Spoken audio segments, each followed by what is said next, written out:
만나 뵙게 돼서 반갑습니다. 인사합니다.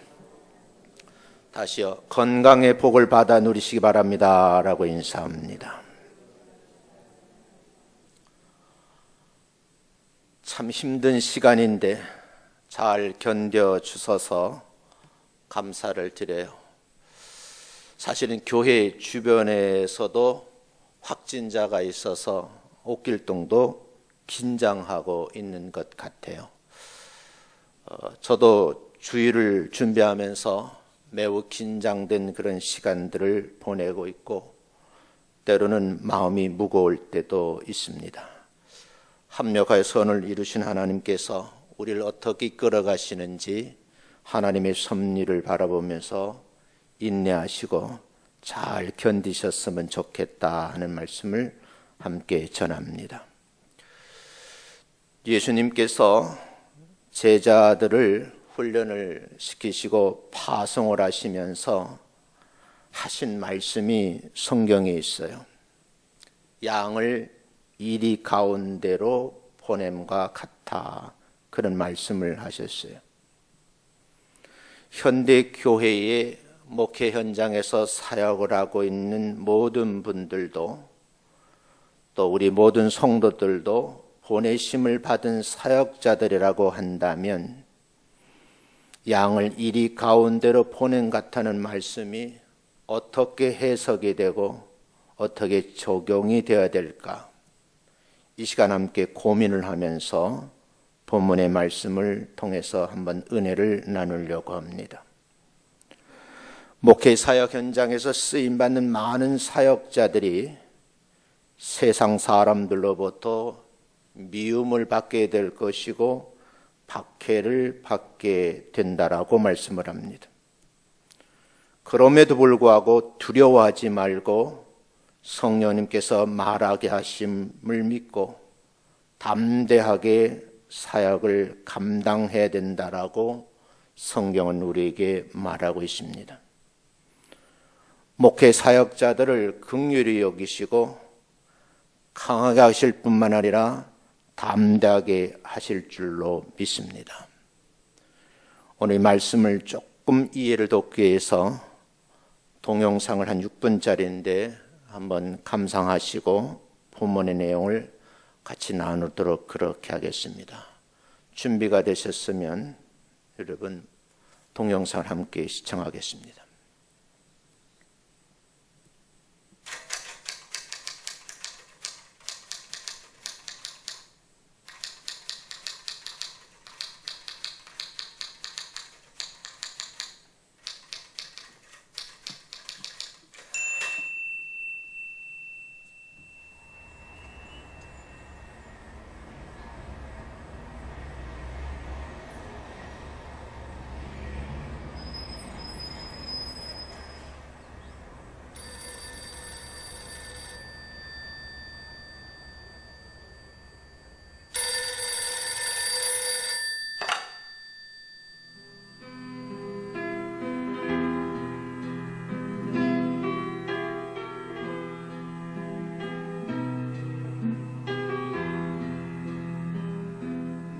이제 전화를 이제 동네 전화를 해가지고 그때는 이제 핸드폰이 없었을 때니까 저 연락을 해놓고는 북한에 그 성도들이 있다면 그분들 나오라고 그래서 점심을 같이 할 수 있도록 어레인지를 했습니다. 도착을 했습니다. 그리고 4명의 어른들이 나왔습니다. 제일 나이 많은 분이 79, 그냥 4명의 늙은이들이 나온 거예요. 제가 처음 질문이 뭐였냐면 왜 나오시려고 그러세요? 요 말 한마디를 하는데 뜻밖의 그 노래니 찬송 한 번 듣고 싶어서 더 이야기할 게 없어서 알겠습니다. 제가 도와드리겠습니다. 언제 나오시겠어요? 그랬더니 빠를수록 좋소. 몇 명이나 되세요? 65명이에요. 어른들은 아니야. 애도 있어. 우리 손녀도 있어. 정보가 들어왔는데 우리 모두 잡혀서 수용소로 끌려간다나 봐. 알겠다고. 제가 도와드리죠. 제가 도와드리겠습니다. 그랬더니 이분이 잠깐만. 네? 잠깐만 내가 나가서 하나님께 직접 물어보고 결정하면 안 돼? 그러세요. 기도를 막을 수는 없으니까 그러세요. 조박조박 걸어 나가시는 분이 한 10분 만에 돌아오시는데 땅을 질질 끌고 들어오시네요.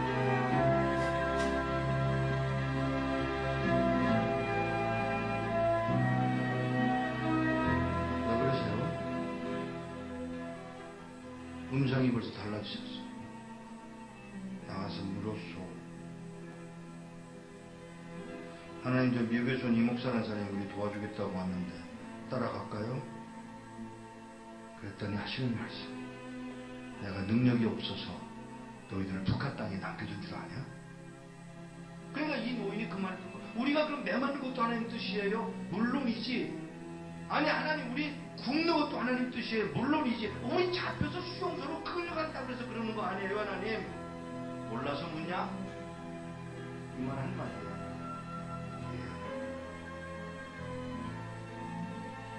그리고는 저에게 그 얘기를 전해주고, 헤어지기 전에 인사를 하려고 이렇게 끌어안으려고 하는데 끌어안는 게 이게 익숙하지 않아요, 이 사람들. 그래서 제가 무릎을 꿇고 이렇게 내려다보는데 그 신고 온 신발에 구멍이 뚫려서 발가락이 이렇게 남아있더라고요. 그 발가락에 저 입술을 대고 키스를 했어요. 그 우는 동안에 제 목이 뭐가 떨어지더라고요. 그 할아버지가 울고 계시고요. 일어나서 인사를 다시 하고 떠나면서 안녕히 계세요. 그랬더니 무슨 인사가 그러냐? 죄송합니다. 왜요? 천국에서 만나자 그래라. 예, 천국에서 뵙겠습니다. 그 말 한마디를 하고 떠나서 나오는데 몇 걸음 떠나갔는데 뒤에서 그의 음성이 들려옵니다. 누가 우리를 그리스도의 사랑에서 끊으리요.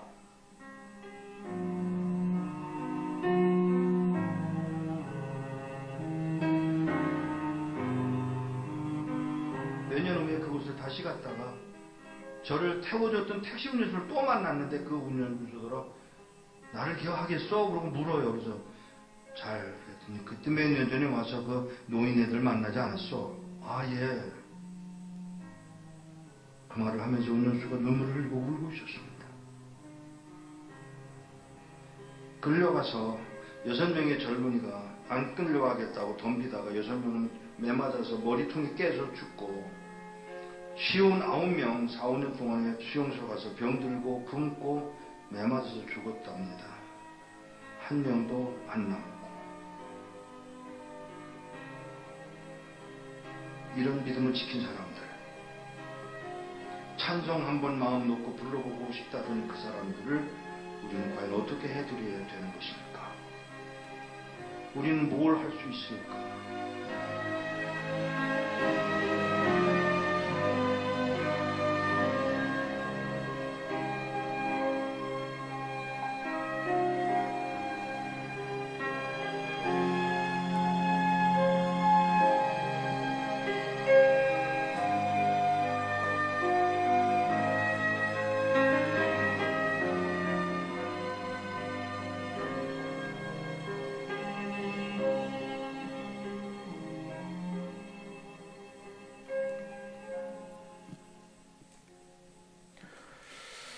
저는 이 동영상을 보고 많이 울었습니다.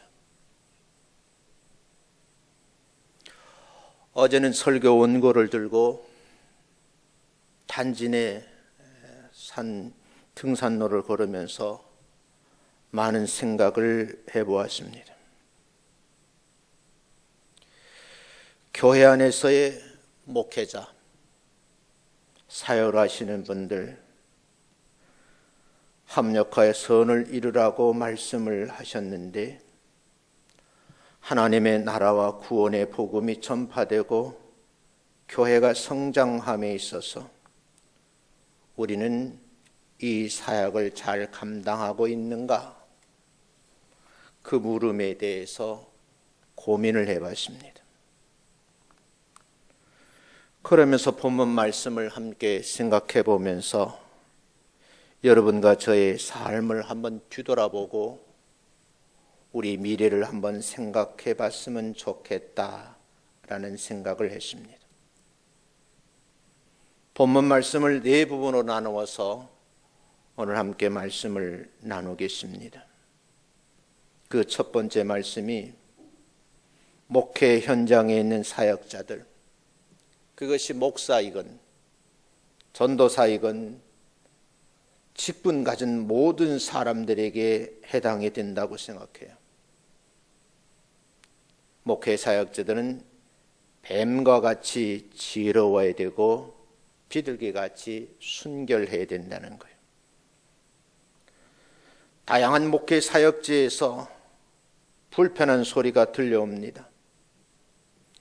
건전하면서도 건강한 교회이든 상식이 통하지 않는 교회이든 현재 교회는 도매금으로 욕을 먹고 있어요. 그 가운데 개척교회 목사님들이 큰 상처를 받고 있다고 전화를 받았습니다. 언론의 시간마다 보도되는 그런 내용들을 보면 개척교회의 목사님들이 모여서 특정 행위를 하다가 감염이 되었는데 그 수가 70명에 이른다고 그래요. 거기 참석했던 목사님 관련자들이 40여 명이 감염이 되었고 가족과 연결된 분이 다시 30-40명, 그래서 70명이라는 얘기가 나오더라고요. 언론에 보도되기를 그분들이 모여있는 것이 작은 교회니까 개척교회라는 이름을 붙였는데 실제 개척교회 목사님들이 너무너무 힘들다는 거예요. 경인일보 기자가 이 사실을 취재를 해서 저에게 문자가 왔어요. 김경희 기자더라고요. 그 기자에 의하면 개척교회 모임이 아니고 국제 에녹 부흥사회라고 하는 단체에 소속되어 있는 목사님들이라고 그래요. 매주 목요일 밤에 이분들이 모여서 신유 집회를 하는데 소위 말하는 은사치유 집회라고 하는 그런 것을 행하는 단체라고 합니다. 이 단체 모임의 특징이 있는데 열광적으로 찬양을 부르고 기도를 한다는 거예요. 그리고 집단 안수를 하는 곳이라 이렇게 얘기를 합니다. 그런가 하면 또 가슴 아픈 얘기가 있어요. 방화 우리 교회라는 곳이 있는데 나쁜 조상을 몰아내준다. 건물에 붙어있는 세력들을 쫓아내준다. 너희들이 모르니까 내가 영적 능력이 있는데 영적 진단비를 받겠다. 그래서 100만 원씩 받는다는 거예요. 방화 우리 교회 등록을 하면 50% 세일해서 50만 원만 받겠다. 왜 이런 현상이 일어날까? 그것이 한 주간 동안의 저의 고민이었어요. 북녘 땅에서 탈북을 하고 싶었던 할아버지의 이야기가 내 머릿속에 맴도는 거예요. 정말 뜨겁게 찬양하고 싶은데, 마음껏 찬양 부르고 싶은데 드릴 수 없는 환경을 이야기하시죠. 기도도 해야 되죠. 안수 기도도 필요합니다. 문제는 왜 하필 지금이냐는 거예요. 수많은 사람들이 죽어가고 있고 이 문제를 해결하기 위해서 의료진들, 관련된 모든 이들이 애쓰고 있는 이때에 도움을 주지는 못할 망정 왜 이런 집단 안수를 했을까? 그리고 지금 그분들은 어떻게 변명을 하고 있을까? 마을 동산을 거닐면서 수십 번 되뇌었지만 답을 찾을 수가 없었어요. 저에게도 생각이 있기를 이 목사도 동일한 집단에 속해 있는 사람은 아니냐? 그런데 오늘 말씀을 보니까 우리 예수님께서 제자들을 양육을 하시고 전도자로 파송하기 위해서 현대말로 하면 목회 현장으로 보내시면서 하신 말씀이 16절 말씀이에요. 같이 한번 읽겠습니다. 16절 말씀 시작. 보라 내가 너희를 보냄이 양을 이리 가운데 보냄과 같도다. 읽어보세요. 시작. 그러므로 너희는 뱀같이 지혜롭고 비둘기같이 순결하여라. 너희를 보내는 것이 양떼들인데 양들을 이리 가운데 보낸 것 같다 그랬어요. 자칫 잘못하면 잡혀먹는 거죠. 예수님 당시나 현재 목을 물고 있는 이 복음산 지금 시점에서도 보면 사역 현장은 무서운 저항이 있다는 거죠. 세상 그 어디에도 편안하고 안정된 목회지는 없다는 거예요. 그래서 안일한 목회 생활을 하면은 안 된다 하는 그런 마음의 깨달음이에요. 겉으로 보면 목회자가 성도들로부터 세상 사람들로부터 존경받는 것처럼 보이는데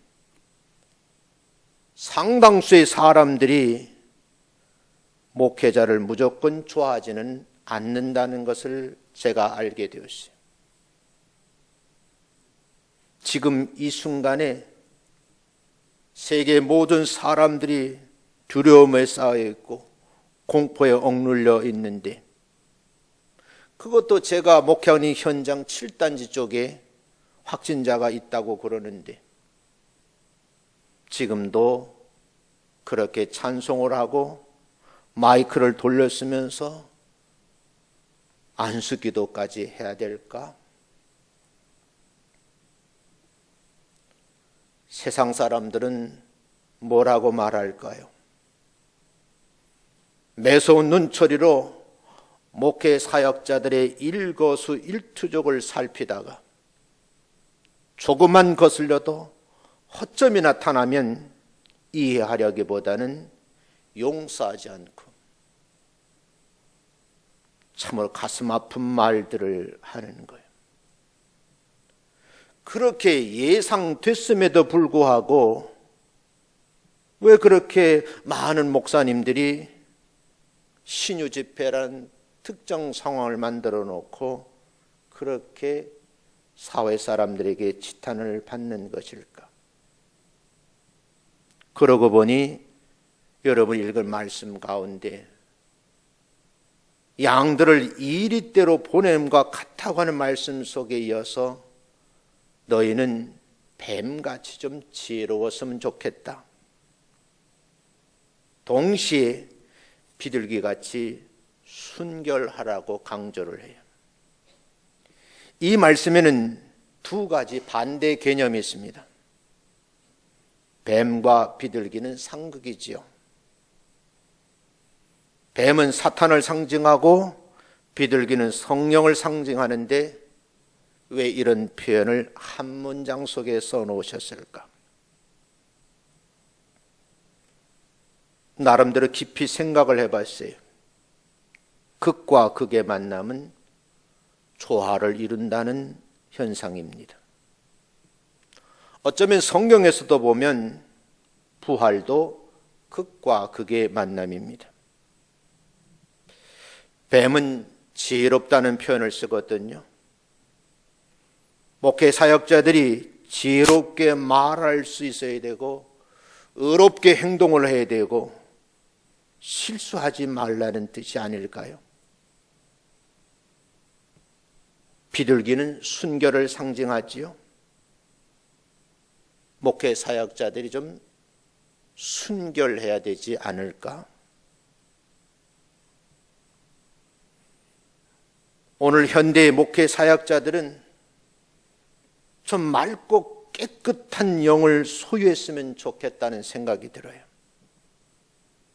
마음속에 어둠의 그림자가 가득 차서 육의 모습이 어두운 그런 목회 사역자들, 그게 이 목사가 아닐까?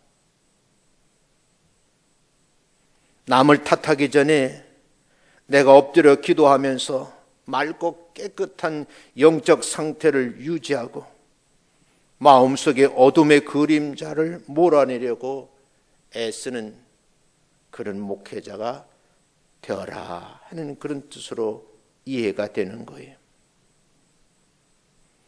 주님께로부터 부름을 받은 그리고 파송을 받은 목회 사역자들이 지금의 현실 앞에서 지혜롭게 행동해야 되고 순결한 사역을 펼칠 때가 아닌가 그런 생각을 해요. 목회 현장에 있는 저희 교역자들이 오염되지 않은 순수함 그리고 순결함을 유지할 수 있도록 여러분이 기도해 주시고요, 협력해 주시면서 교회가 사이비성 또는 이단에 빠지지 아니하도록 여러분이 기도의 동력자가 되어 주시기를 주의 이름으로 축원합니다. 두 번째는요, 목회자들은 채찍질 당하게 될 것이다 그래요. 주님께서 제자들을 세상에 파송을 하면서 두 번째 하신 말씀이 17절인데 이렇게 말씀을 하셔요. 같이 한번 읽어봅니다. 시작. 사람들을 삼가라. 그들이 너희를 공회에 넘겨주겠고 그들의 회당에서 채찍질하리라. 유대의 분봉왕 헤롯이요, 예루살렘 교회 몇 사람을 해하려고 제일 먼저 주님의 제자 요한의 형제인 야고보 사도를 불러서 칼로 목을 칩니다. 그 내용이 여러분 사도행전 12장 1절부터 13절까지 그 내용이 기록되어 있는데 먼저 1절 2절 말씀 읽어보겠습니다. 시작. 그때 헤롯 왕이 손을 들어 교회 중에서 몇 사람을 해하려 하여 요한의 형제 야고보를 칼로 죽이니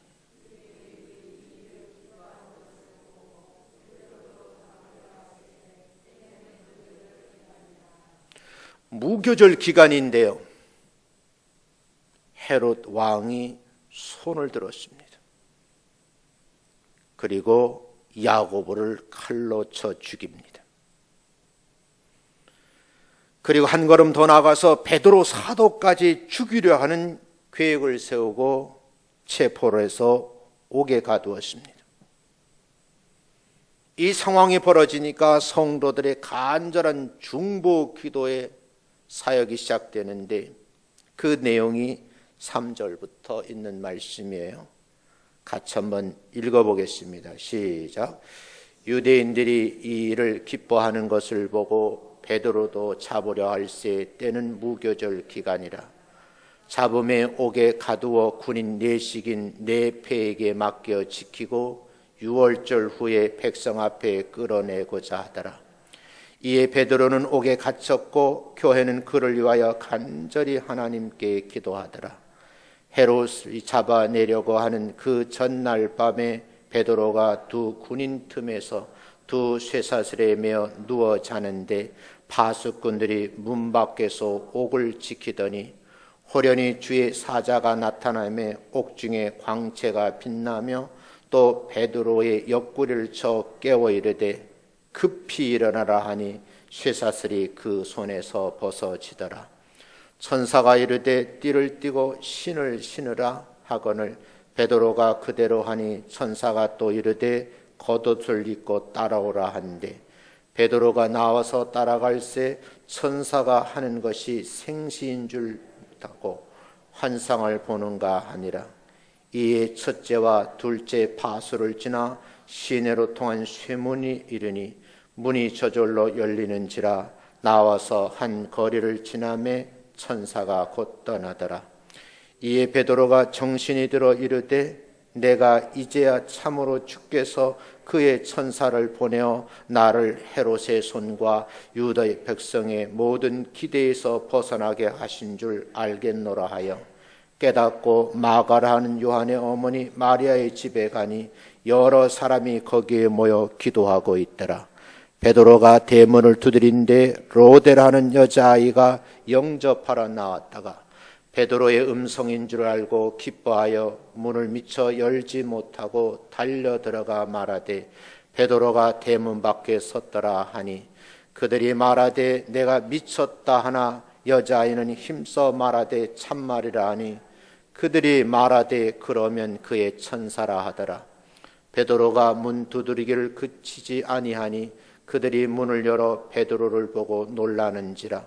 베드로가 그들에게 손짓하여 조용하게 하고 주께서 자기를 이끌어 옥에서 나오게 하던 일을 말하고 또 야고보와 형제들에게 이 말을 전하라 하고 떠나 다른 곳으로 가니라.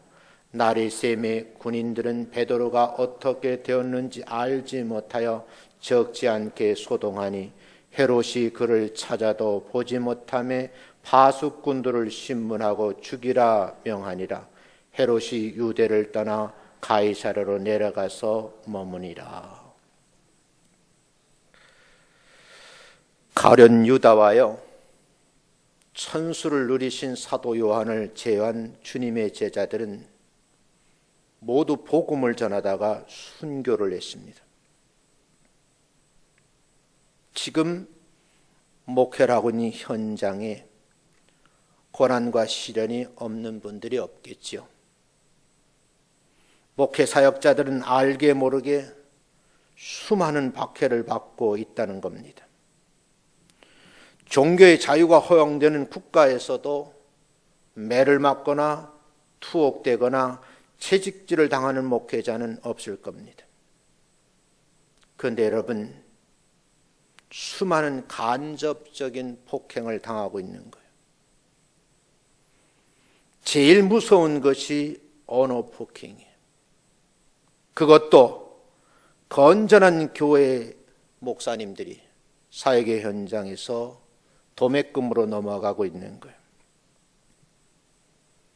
넓은 의미로 말하면 지금 예수를 잘 믿고 있는 모든 예수쟁이들이 비난의 화살을 마음껏 받으면서 몸부림치고 있는 현장이에요. 누가 목회 사역자들을 비난하면 그 말이 빠른 속도로 온 교회에 퍼져서 속수무책으로 당할 수밖에 없는 그런 현실이라는 거예요. 이런 현상이 오래 지속될 것 같아서 마음이 아픈 거예요. 왜 내가 목회하는 이 시대에 이런 어려움을 겪어야 하는가 하는 생각을 해보면서 우리가 뭔가 좀 준비해야 되지 않을까 그런 생각을 해보는 거예요. 동산을 걸면서 이런 생각을 했어요. 현대 교인들이 지식은 참 많아요. 배운 것이 많으니까요. 그런데 정말 평생 가지고 있어야 할 내용이 없는 지식을 많이 가지고 있는 것 같아요. 칭찬은 고래도 춤을 춘다 그러잖아요. 제대로 칭찬하는 법을 아는 걸까? 원고를 작성하면서 메모를 했어요. 오후 예배에 자기 주장 훈련하는 방법과 iMessage에 대해서 내가 좀 성도들에게 알려줘야 되겠다. 근데 그 계획도 자꾸 뒤돌아가는 거예요. 그것이 여러분이 아시는 대로 이태원으로부터 시작해서 인천국제에너부흥사회 등등등 말입니다. 이 어려운 시기에 여러분과 제가 어떻게 해야 될까? 정말 고민스러운 거예요. 많은 사람들이 어려움을 당한다고 하는데 초대교회도 헤롯 왕이 손을 들어서 교회 중에 몇 사람을 헤아려 한다고 하는 말씀을 보면서 악한 사탄 마귀는 교회를 향한 손짓이 아닐까, 그런 생각을 해보면서 마음의 무거움이 밀려오는 겁니다. 그럼에도 불구하고 본문을 읽어 내려가다 보니까 깨달음이 오는 거예요. 그 깨달음이 성령이 말하게 하는 목회 사역자가 되라는 세 번째 메시지. 목회자가요, 언어 채찍을 비롯해 수많은 고역을 당한다고 목회를 포기할 수는 없잖아요. 만일 목회자가 여러 가지 고난을 당한다는 궁지로 몰려서 무슨 말을 하고 변명을 해야 될까 고민하고 있을 때에 도와주시지는 않을까? 하나님의 은혜를 좀 체험할 수 있지는 않을까? 분별력을 가지고 성경을 한 번 더 깊이 보는 시간이 되었으면 좋겠다, 그런 생각을 가지고 본문 말씀을 여러 번 되새김질해 보았습니다. 본문 말씀 19절부터 20절까지 다시 한번 합독을 하겠습니다. 읽습니다. 시작.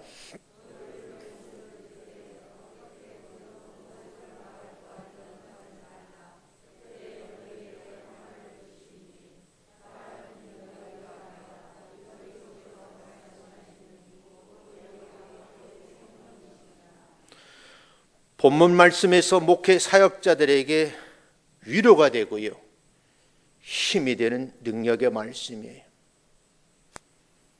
대부분의 목회자들이 많은 설교를 하고 말을 할 수밖에 없는 상황에 놓여져 있잖아요.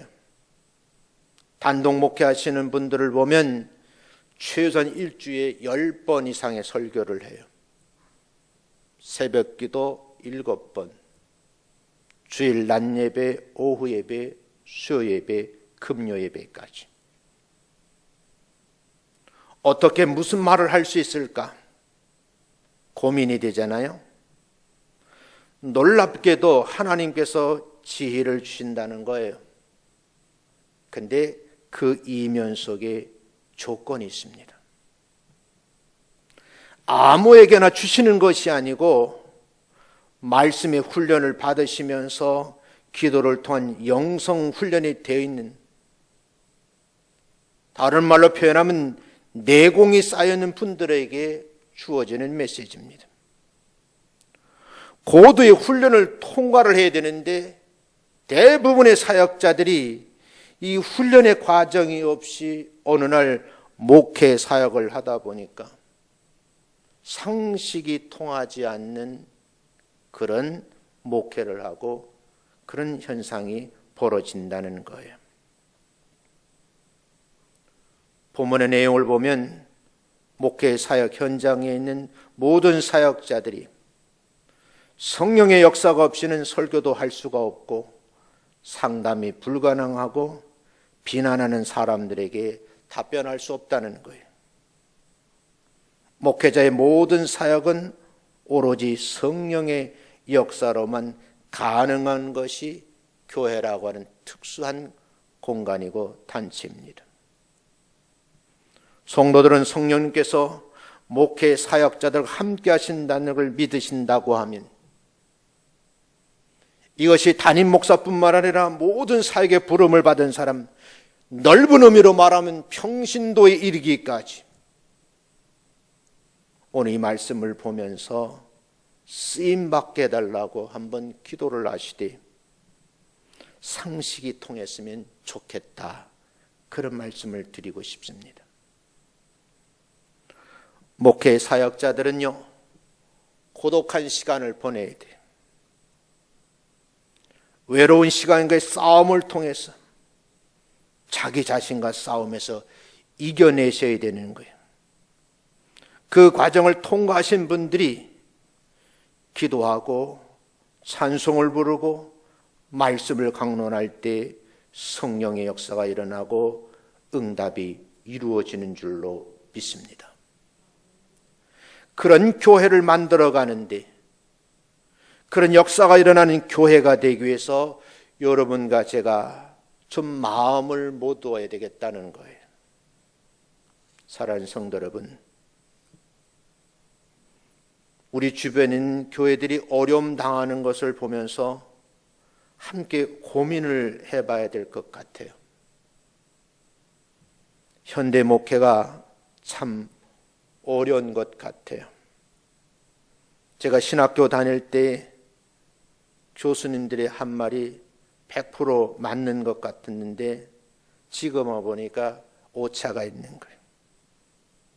천막 치고 십자가만 세워놓으면 이곳저곳 사람이 모여드는 시대가 제가 신학교 다니는 시절이 있어요. 지금은요, 건물을 짓고 인테리어를 잘 해놓아도 사람이 모여들지가 않는 거예요. 여러분이 머무는 이곳이요, 단독주택 포함해서 거의 1만 가구가 된 줄 알았잖아요. 종교부지 5개 가운데에 천주교 빼놓고 개신교가 4개인데 다행스럽게는 건전한 교단에 속해 있는 교회들이에요. 꿈을 안고 상가 건물을 얻었어요. 제가 듣기로는 그 건물 7층 하나 얻는데도 10억에서 15억 사이,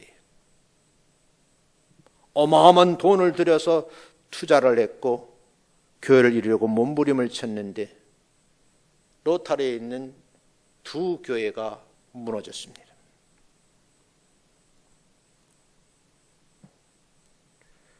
이런 목회 현장에서 우리가 어떻게 해야 될까? 본문 22절 말씀을 보고 다시 한번 말씀을 나누겠습니다. 같이 한번 읽습니다. 22절입니다. 시작.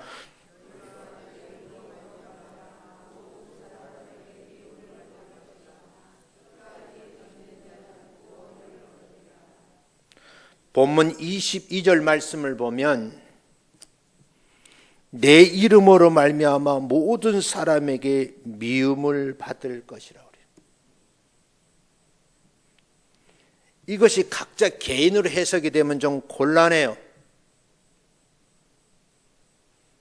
지금 같은 상황 속에서 바이러스에 감염이 되면 죽을 수도 있는데 전문가의 말도 듣지 아니하고 지멋대로 하는 그런 사역자들에게 적용되는 말씀이 아니에요.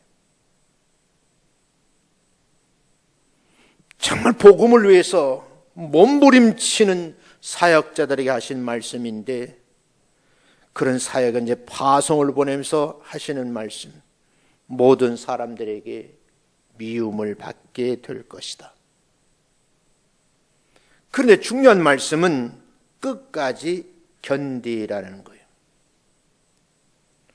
부르심을 받은 모든 직분자들은요, 주님의 이름으로 사역을 하고 계신 분들이, 그것을 목회자라고 하는 신분을 가지고 있는 사람들하고 평신도라고 하는 신분을 가지고 구분할 필요가 없어요.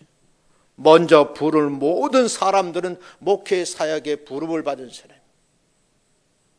목사 혼자서 아무리 발버둥을 친다고 해서 교회가 형성되는 것은 아니거든요.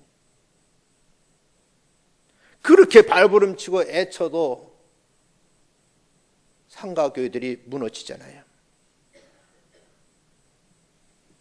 우리가 하나님 앞에 미움을 받을지라도 끝까지 견디는 신앙을 가지고 머리를 숙이고 무릎을 꿇고 기도하게 되면 하나님께서 뱀같이 지혜로움을 허락하실 것이고 비둘기같이 순결함을 지켜가게 될 줄로 믿습니다. 지금 우리 현장에서 이것이 절실하게 필요하다는 거예요. 어려운 이 시기에 세상 방법 다 동원해가지고 이러쿵 저러쿵 하게 되면 또 다른 문제가 되는데, 이야, 예수쟁이들 지긋지긋하다 그래. 어떻게 저렇게 말을 안 듣느냐.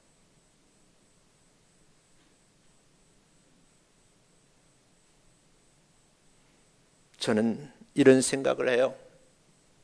심는 대로 거둔다고. 목회 현장에서 뼈저리게 느끼는 거예요. 내가 얼마나 심었는가가 굉장히 중요한 거예요. 그런데 자랑하지도 말고 교만해서도 안 돼요. 하나님은 반드시 때가 되면 열매를 맺게 하실 줄로 믿습니다. 세상 사람들은 대통령, 장관, 그리고 재벌 총수의 이름을 이용하면 출세한다라고 생각해요. 가능한 일이겠죠. 그러나 그건 잠시일 뿐이고 오래가지 못합니다.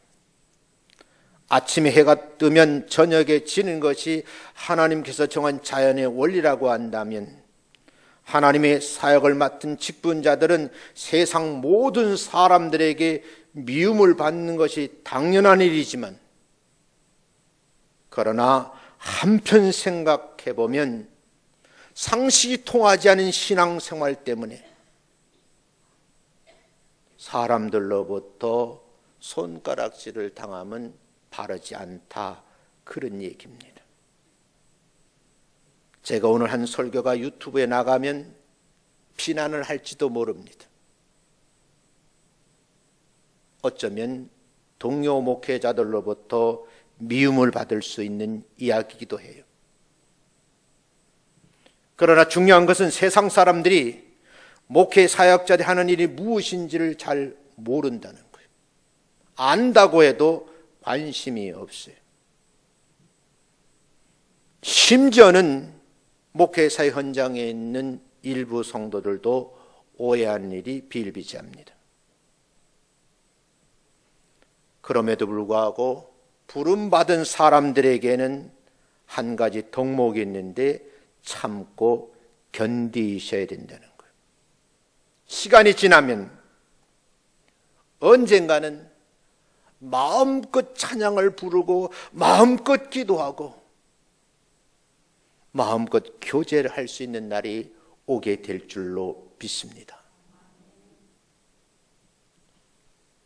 70이 넘어서 80이 다 돼가는 어르신 4분이 왔어요. 탈북하고 싶다는 거예요. 이유는 딱 한 가지, 마음껏 찬양하고 싶다는 거예요. 북녘 땅에도 그렇게 진실하게 믿는 사람들이 있다는 거예요. 제가 이 동영상을 여러 번 반복해서 봤어요. 이 목사야, 너는 그 할아버지와 같은 믿음이 있냐? 네, 내가 그런 믿음이 있어요. 자신감이 안 생기더라고요. 대답을 못했어요. 새벽기도에 나오신 성도님들하고 이런 사태가 벌어지면 새벽에 찬송을 안 불러요. 오해할 수도 있죠. 새벽기도 나오면 사도신경 외우고 찬송 부르고 말씀 같이 나누고 기도하다 헤어지는 것인데, 제가 찬송을 요새 안 부르거든요. 왜냐하면 지금은 집단으로 모여서 가까이 앉아서 그렇게 하는 것이 바람직하지 않기 때문에. 그런 마음속에는 정말 하나님을 가까이 하고 찬양을 드리고 싶은 거예요. 동료 목회자 한 분이 저에게 문자를 보내왔어요. 김포 신도시에 교회를 세웠어요. 그리고 올 봄에 입당 예배를 드렸거든요. 그 무대에 젊은이들이 쫙 서가지고 찬양한 그런 사진을 저한테 보냈더라고요. 그 사진을 보면서 저도 모르게 주여, 우리 교회도 이런 날이 오게 하옵소서. 지금의 젊은 사람들은 상식이 통하지 않으면 교회 발걸음을 옮겨놓지 않아요. 고민해 볼 필요가 있다는 거죠. 여러분과 제가 한번 인내하시고요, 참고 견디셔서 마음껏 찬양드리고 마음껏 기도하고 하나님 앞에 그런 날이 오기를 사모하는 마음으로 기도하여서 승리하시는 여러분 되시기를 주의 이름으로 축원합니다. 그 기간이 너무 길면 안 되겠다. 벌써 5개월 차 가거든요. 많은 분들이 그래요. 큰일 났다는 거예요. 그 큰일 났다고 소리를 치는 사람들 가운데 대형교회 목사님들이 아니고 개척교회 목사님들이요. 방법론을 찾다가 그런 방법을 선택하신 것 같아요. 사랑하는 성도 여러분, 여러분과 제가 목회 현장의 실상을 좀 깊이 이해하고 동참해 주셨으면 참 좋겠어요.